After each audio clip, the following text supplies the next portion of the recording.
नमस्कार सर। हाँ, नमस्कार जी, नमस्कार। हेलो। आज हम फर्स्ट हाउस जिसे खाना नंबर एक लाल किताब से कहते हैं उसके बारे में जानकारी प्राप्त करेंगे कि इसे कैसे पढ़ा जाता है और क्या स्पेशल कंडीशंस होती है जिससे इसके फलों में परिवर्तन आता है। कैसे ये एक किस्मत का घर है और कब कब किस किस कंडीशन में इसमें बैठा हुआ ग्रह हमारी किस्मत को मजबूत करता है और कब निष्फल होकर हमें पॉजिटिव रिजल्ट नहीं दे पाता है, इसके बारे में हम विस्तृत जानकारी प्राप्त करेंगे। करिए स्टार्ट सर। देखिए, खाना नंबर एक जो फर्स्ट हाउस है उसे हम कहते हैं सेल्फ। चाहे वो वैदिक हो, लाल किताब हो, नाड़ी हो, कोई भी विधा हो, वो सेल्फ का है। क्योंकि जीवन की कोई भी घटना घटती है तो वो जातक के साथ घटती है। तो हर घटना में खाना नंबर एक इन्वॉल्व रहता है। चौथे भाव की घटना घटेगी, वो भी एक से जुड़ेगी, 10वें की भी एक से जुड़ेगी, 8वें की भी, तीसरे की भी, जितने भी भाव हैं, 11 भाव पहले को छोड़ के सभी आकर मिलते हैं खाना नंबर एक से। तो ये है सेल्फ। अब लाल किताब में है ये पक्का घर खाना नंबर एक। तो यहाँ पर जब कोई ग्रह बैठता है तो उसका अध्ययन कैसे किया जाए, उसका फलादेश प्रिडिक्शन कैसे किया जाए, तो ये हम देखेंगे लाल किताब के अनुसार। लाल किताब में क्या है कि सभी चीजें जो है दोहों के अनुसार दी गई है, दोहे में कही गई।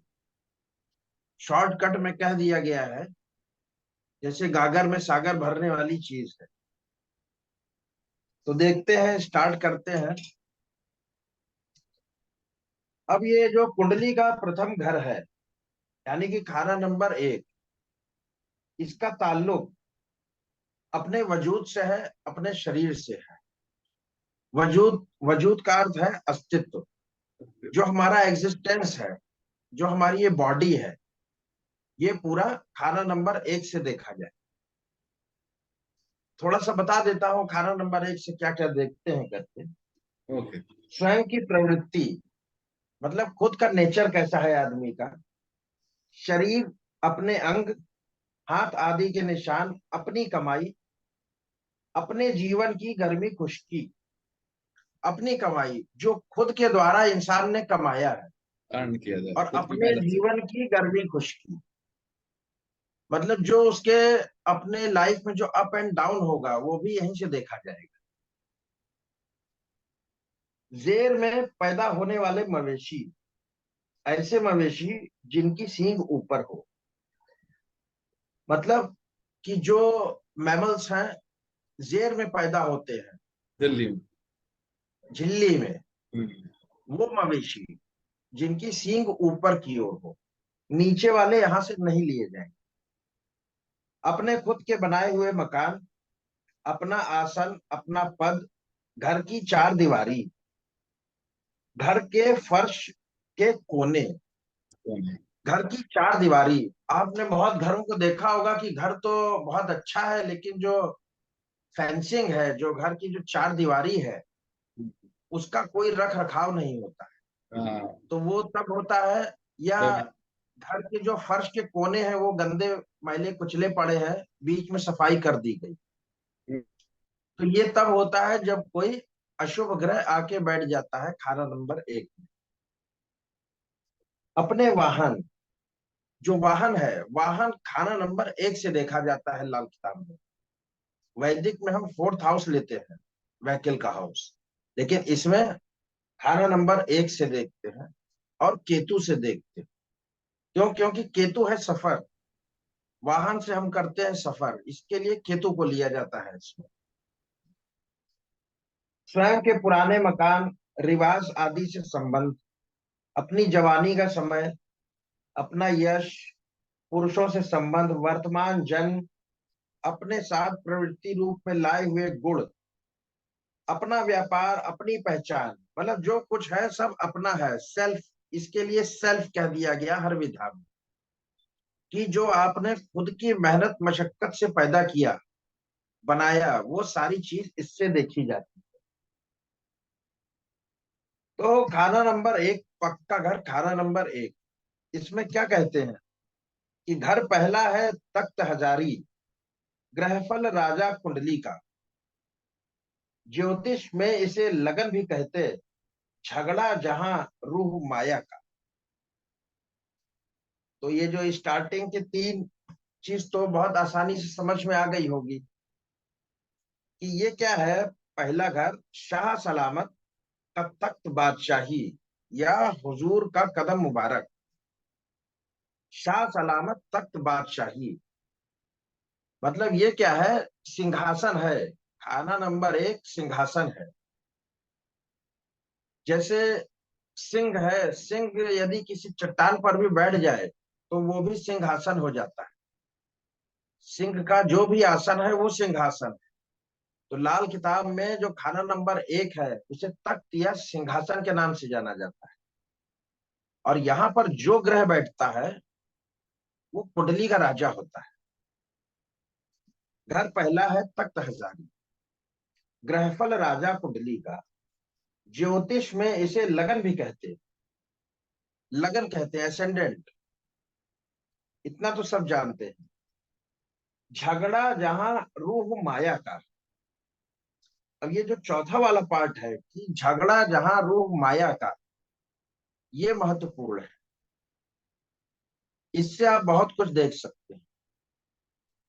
जैसे खाना नंबर एक में कोई ग्रह बैठ गया तो वो डिसाइड करेगा कि उस व्यक्ति की सोच कैसी होगी, उसका स्वभाव और आचरण कैसा होगा। खाना नंबर एक में जो भी ग्रह बैठते हैं उन ग्रहों की एनर्जी जातक के रूप में प्रवेश कर जाती है। जातक उन ग्रहों के स्वभाव को ग्रहण करके अपना स्वभाव दर्शाने लगता है। अब वो ग्रह यदि शुभ है तो शुभ स्वभाव दर्शाएगा, और अशुभ है तो अशुभ दिखाएगा। जैसे माना कि मंगल बैठ गया और मंगल अशुभ है, तो मंगल अशुभ है तो फिर वो जातक क्या करेगा, क्रोध करेगा, लड़ाई झगड़ा करेगा, मार पिटाई करेगा। हम्म। यदि यही मंगल शुभ होगा तो भाई बंधुओं की मदद करेगा, दूसरों की मदद करके अपने जीवन को ऊपर उठाएगा। उसकी जो एनर्जी होगी वो पॉजिटिव यूज होगी। तो यहाँ पे जो भी ग्रह बैठते हैं जातक के मन में प्रवेश कर जाते हैं, उसका स्वभाव का निर्धारण यहाँ पर बैठे ग्रहों से होता है। अब यहाँ पे क्या कहा कि झगड़ा जहां रूह माया का। रूह तो हो गई, और माया क्या है, माया जो ये दुनियावी चीजें हैं, धन दौलत मिल्कियत, ये भी यहीं से देखी जाएगी कि वो व्यक्ति काम क्या करेगा, उसके पास जायदाद कितनी होगी, माया कितनी होगी, वो किस प्रकार की होगी और किस प्रकार से आएगी, उसका सोर्स क्या होगा। तो अब देखिए कि कितनी अच्छी चीज है कि बस एक लाइन लिखी है और आप आदमी का प्रोफेशन यहां से निकाल सकते हैं। पहली बात नेचर निकाल सकते हैं, दूसरी चीज उसका प्रोफेशन निकाल सकते हैं कि जो भी ग्रह यहाँ बैठे हैं उनका जो भी पॉजिटिव या निगेटिव जो भी इम्पैक्ट रहेगा शुभ अशुभ के अनुसार, उसके अनुसार जातक का स्वभाव रहेगा, व्यवहार रहेगा, दूसरों से संबंध रहेगा, और वो काम क्या करेंगे ये भी वो ही प्लैनेट डिसाइड करेंगे। अब जैसे मान लीजिए कि शनि है, शनि बैठ गया खाना नंबर एक में। यदि शनि पॉजिटिव है तो उसके जो पॉजिटिव एटीट्यूड रहेंगे वो उसके अंदर जाएंगे, और जो वो व्यक्ति काम करेगा, व्यापार करेगा, नौकरी करेगा, जो भी उसका प्रोफेशन होगा वो शनि वाला ही होगा। और साथ ही साथ उस ग्रह के कुंडली में जो घर हैं उन घरों से भी उस प्रोफेशन का संबंध रहेगा। जैसे शनि बैठ गया तो खाना नंबर 10 और खाना नंबर 11, खाना नंबर 11 गेन का है, खाना नंबर 10 है सरकार का। तो ऐसा व्यक्ति सरकार के साथ मिलकर प्रोफेशन कर सकता है, व्यापार कर सकता है, सरकारी ठेकेदारी कर सकता है, या सरकारी नौकरी कर सकता है।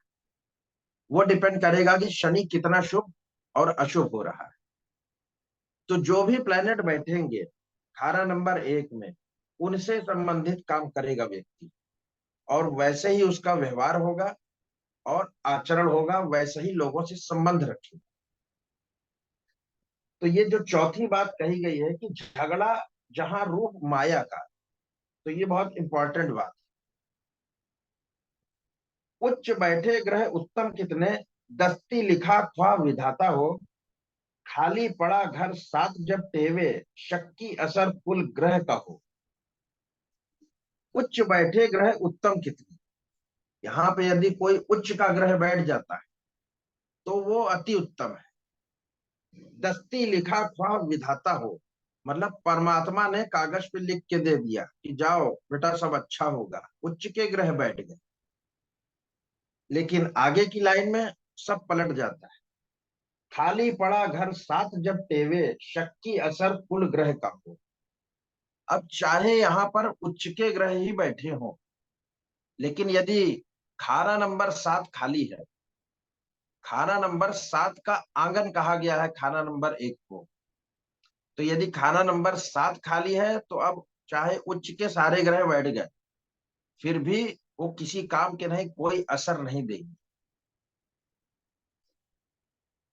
लगन बैठा ग्रह तख्त नशीनी, राजशाही जब करता हो, आंख गिना घर 8 है उसकी, 11 से हरदम चलता हो। लगन बैठा ग्रह तख्त नशीनी, तख्त नशीनी है कि जैसे जो राजपोशी होती है, राज अभिषेक जिसे कहते हैं, ये फारसी का शब्द है। तो तख्त नशीनी कहते हैं राज अभिषेक को, कि लग्न बैठा ग्रह तख्त नशीनी, लग्न में जो ग्रह बैठ गया उसका राज अभिषेक हो गया। अब क्या हो गया, वो राजा हो गया पूरे कुंडली का, राजशाही जब करता हो, और कुंडली का राजा हो गया। अब राजा जैसा व्यवहार होगा। आंख गिना घर 8 है उसकी, 11 से हरदम चलता हो। खाना नंबर 1 में जो ग्रह बैठा वो हो गया राजा, और खाना नंबर 8 में जो ग्रह बैठा है वो खाना नंबर 1 के ग्रह की आंख हो गया। मान लिया सूर्य बैठा खाना नंबर 1 में और चंद्रमा बैठ गया 8 में, तो चंद्रमा क्या है, अब सूर्य की आंख का काम करेगा। और खाना नंबर 11 में भी कोई ग्रह बैठा है तो वो उसके पैर हो गए, चलने की ताकत वो बताएगा। 11 एक खाना नंबर 1 में जो ग्रह बैठा है वो किस रफ्तार से दौड़ेगा, वो डिसाइड होगा खाना नंबर 11 में बैठे ग्रह से। अब यदि यहाँ पर खाना नंबर 1 के ग्रह के मित्र ग्रह बैठ जाए तो अच्छा पैसा होगा, जिंदगी आराम से गुजरेगी। और यदि खाना नंबर 1 में बैठे ग्रह के शत्रु बैठ गए 8 में और 11 में, तो मुसीबतों का तांता लगा ही रहेगा। क्यों, क्योंकि वो हो गए शत्रु, न देखने देगा उसको कुछ और ना ना आगे। ही चलने की ताकत देगा। वो सब आसानी से नहीं मिलेगा, तो जिंदगी जो है दूभर होगी। अकेला तख्त पर बहुत हो साथ में, राजा वजीरी होती है। यदि कोई ग्रह तख्त पे यानी कि खाना नंबर 1 में अकेला बैठा हो तो राजा वजीरी होती है।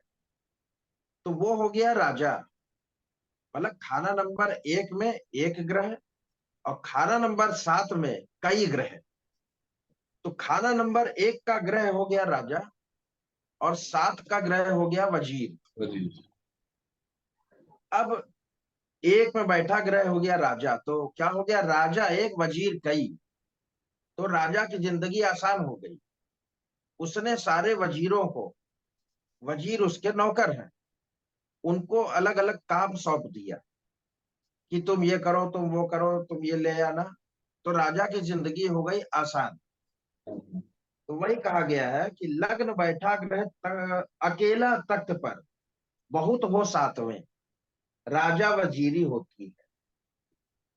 उलट मगर जब टेवे बैठे, जड़ सातवें की कटती है। अब यहां पर यदि इसका उल्टा हो जाए कि खाना नंबर एक में कई ग्रह आ गए और सात में एक ग्रह, तो जैसा कि मैंने बताया कि खाना नंबर एक में जो भी ग्रह बैठता है वो राजा होता है।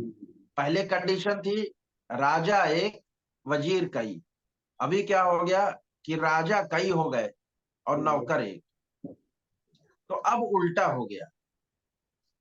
अब इसमें मारा कौन जाएगा? जो वजीर है।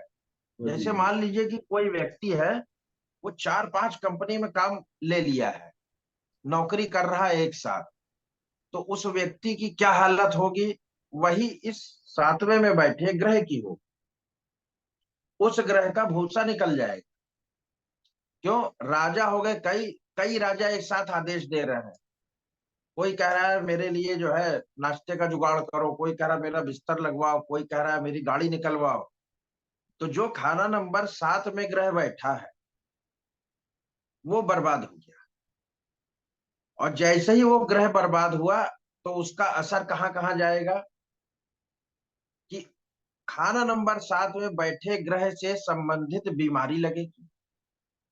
कहाँ लगेगी? जो खाना नंबर सात में बैठे ग्रह के जो अंग हैं उसमें बीमारी लगेगी। खाना नंबर सात में बैठे ग्रह से संबंधित जो रिश्तेदार है वो बर्बाद होगा, वो बीमार हो सकता है, उसकी माली हालत खराब हो सकती है। तो जैसे मान लिया कि चंद्रमा बैठा, चंद्रमा वजीर, ऊपर कई राजा बैठे, तो यहाँ पे क्या होगा? माता की हालत खराब होगी। आमदनी, चंद्रमा है आमदनी, आमदनी खराब हो जाएगी। चंद्रमा से संबंधित जो रोग है, मन शांत नहीं रहेगा, मन से संबंधित होने वाले सभी रोग हो सकते हैं। चंद्रमा जो है मस्तिष्क है, तो मस्तिष्क में बीमारी लग सकती है। तो यदि उलट हो गया तो फिर जो खाना नंबर सात में ग्रह बैठा है उसका कबाड़ा होना निश्चित है। वही कहा है कि उलट मगर जब टेवे बैठे, जड़ सातवें की कटती है। मतलब डैमेज जो सातवें में बैठा है उसकी जड़ कट रही है। ऊंच नीच जो गिने घरों के, वह नहीं एक साथ लड़ते हैं। खाना नंबर एक, खाना नंबर सात में यदि उच्च के ग्रह या नीच के ग्रह बैठ जाए तो वह आपस में लड़ाई नहीं करते। बाकी ग्रह सब झगड़ा करते, उम्र से भी चंद मरते हैं। यदि ऐसे ग्रह बैठ गए कि जो ना उच्च के हैं ना नीच के हैं, तो वो आपस में झगड़ा भी करेंगे और ऐसे व्यक्ति की उम्र भी शक्ति हो जाएगी। अचानक आकस्मिक मौत हो सकती है। जैसे मान लिया कि सूर्य बैठ गया, चंद्र ये शनि बैठ गया, ये शत्रु हैं लेकिन ऊंच नीच हो गए। अब ये आपस में झगड़ा नहीं करेंगे।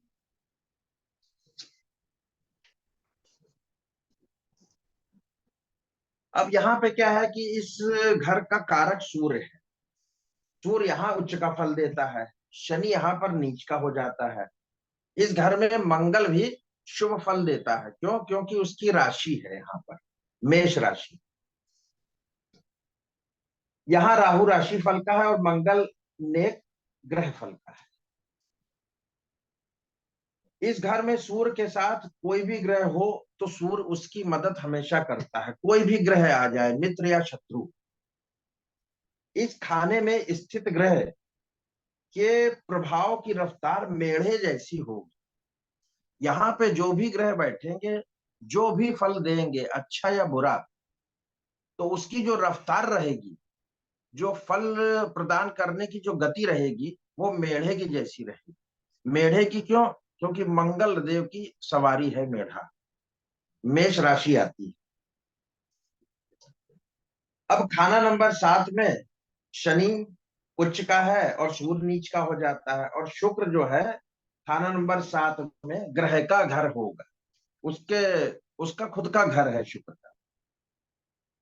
अब एक इंपॉर्टेंट चीज है यहाँ पे कि खाना नंबर 1 में बृहस्पति चंद्र बुध राहु चारों हो और 7 में अकेला केतु, तो 35 वर्ष की आयु तक नर औलाद कायम नहीं होगी। यदि होगी भी तो होकर मरेगी। 48 की उम्र तक एक ही लड़का रहेगा, बाकी सब बचेंगे नहीं। 48 की उम्र में दूसरा लड़का हो तो बुध बर्बाद होगा। अब क्या कंडीशन दिया कि यहां पर देखिए बृहस्पति आ गया, चंद्रमा आ गया, बुध आ गया और राहु आ गया, तो केतु ऑटोमेटिक 7वें में चला गया। अगर किसी की कुंडली में ये कंडीशन है तो 35 वर्ष तक नर औलाद कायम नहीं होगी। कभी कायम हो भी गई तो होकर मर जाएगी। 48 की उम्र तक एक ही नर औलाद बचेगी, और यदि किसी कारण से दो नर औलादे हो गई 48 के अंदर अंदर, तो बुध बर्बाद हो जाएगा। बुध यानी कि लड़की, लड़की पे बुरा से बुरा असर आएगा। 48 की उम्र में दूसरा लड़का हो तो बुध यानी कि लड़की बर्बाद हो। तो अब इसका उपाय क्या है कि ये जो 4 प्लेनेट बैठे हैं इनके जो संबंधित जानवर की जातक को चाहिए कि कन्या घोड़ा गाय तोता को अपने रोटी का हिस्सा दें।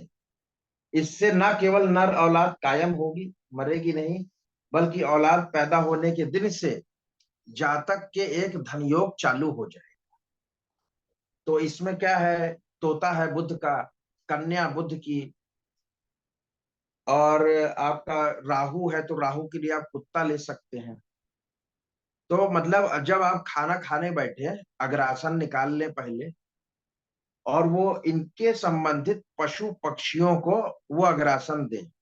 ऐसा करने से नर औलाद कायम होगी, और कायम होने के बाद साथ ही साथ धन योग चालू हो जाएगा, राजयोग होगा, बढ़िया पैसा आएगा। अब खाना नंबर 8 खाली हो और एक में एक से अधिक ग्रह हो, 8 खाली एक में कई ग्रह, तो अब इसका निर्णय शुक्र की चाल पर होगा कि शुक्र कुंडली में कैसा है, शुभ है कि अशुभ है। जैसा शुक्र होगा, जिस खानों में बैठा है, वैसा असर खाना नंबर 1 के ग्रह देने वाले, चाहे शुक्र एक में ही उनके साथ क्यों ना बैठ जाए। खाना नंबर 1 में कई ग्रह, चाहे शुक्र ही बैठ जाए, और 8 खाली, तो अब सारा दारो मदार शुक्र की हालत पे होगा।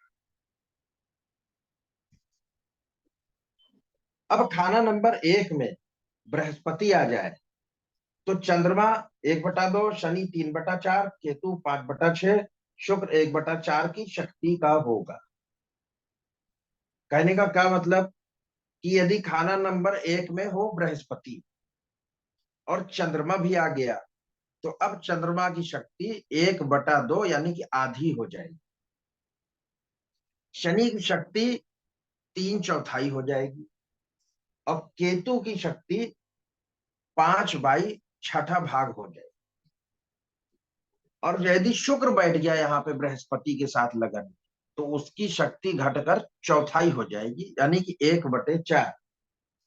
बृहस्पति सूर्य और राहु के साथ चुप रहेगा,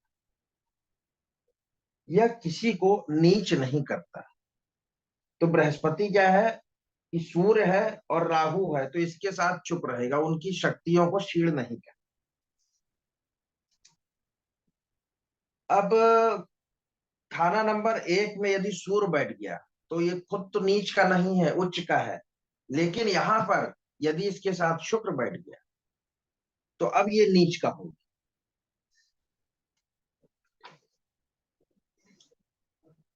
अब देखिए कि जैसे खाना नंबर 1 में चंद्रमा हो, तो यहाँ राहु की शक्ति आधी होगी। चंद्रमा का असर खासकर किसी को मंदा नहीं करता, बल्कि खुद ही अपना असर कम कर देता। चंद्रमा क्या है, चंद्रमा किसी से शत्रुता नहीं रखता ना। तो चंद्रमा क्या है कि वो किसी से शत्रुता नहीं रखता, किसी से मित्रता नहीं रखता। कि कबीर ने कहा है कि कबीरा खड़ा बाजार में मांगे सबकी खैर, ना कोहू से दोस्ती ना कोहू से बैर। तो वैसा इसका हाल है। अब यहाँ पर यदि राहु हो और राहु के साथ जो है सूर्य आ जाए या चंद्रमा आ जाए, तो उनकी शक्ति भी आधी हो जाती है, 1/2। और यदि केतु आ जाए, केतु के समय में भी सूर्य और चंद्रमा की शक्ति आधी हो जाएगी, 1/2। शनि एक में होता है तो चंद्रमा की शक्ति 1/3 हो जाएगी और केतु की आधी हो जाएगी शनि के साथ। अब जैसे यहां पर मैंने बताया कि आपका सूर्य हो खाना नंबर 1 में ना, तो शुक्र आ जाए तो नीच हो जाता है। अब सूर्य के साथ यदि यहाँ पर केतु आया, उसकी शक्ति आधी होगी। बुध आया, उसकी शक्ति आधी होगी। शनि की शक्ति दौलत के लिए 2/3 हो जाएगी, दौलत के लिए। और पिता के लिए आधी हो जाएगी। और जायदाद के लिए 1/3 ही बचेगी। इसीलिए कहा गया है कि खाना नंबर 1 में शनि 3 गुना मंदा या 3 गुना अच्छा। तो वो मंदा यहाँ पर होता है, 1/3 उसकी शक्ति हो जाती है। तो इस प्रकार से पहले घर का जो है प्रिडिक्शन करते हैं। और ये सब पुरानी लाल किताब का प्रिडिक्शन है, जो कुंडली में लगता ही लगता है। आप लोग इसकी जो है प्रैक्टिस करिए, लगाइए कुंडली में। और ये जो नियम है और वो जो योग बताया बृहस्पति और राहु इनका, उसको जरूर देखिए कुंडली में। तो उसका उपाय करना जरूरी। ठीक है सर। Yes sir.